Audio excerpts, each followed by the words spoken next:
the hospital. But instead of visiting Oma, he gets distracted when he sees Lucy enter the psychosomatic medicine building.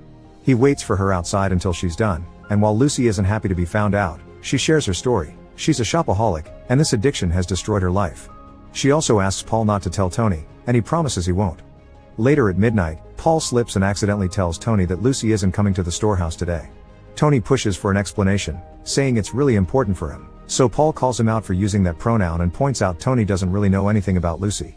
Paul thinks Tony is too perfect and doesn't need anyone, thus he should let Lucy go. After Paul leaves, Tony decides to wait for Lucy anyway, and the two of them spend the night together as usual. Meanwhile, Paul looks for the good food that restaurants throw out at the end of the day.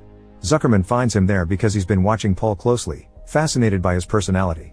Nana is a very simple but effective idea. It's cute and innocent, which makes it the perfect weapon. Paul has effectively turned a little machine into a person, and this person can sell whatever they want to the users because they forget it's a thing.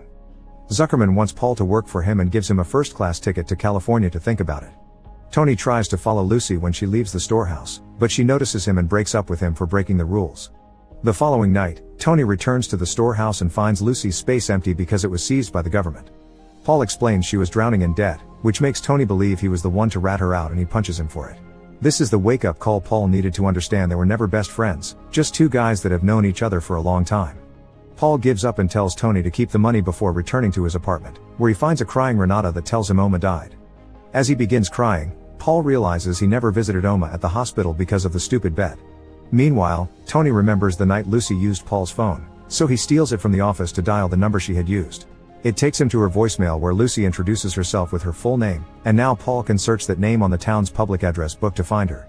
After visiting a bunch of wrong Lucys, he finally finds hers living in a tiny apartment. Lucy explains Paul didn't rat on her, she turned herself in to make progress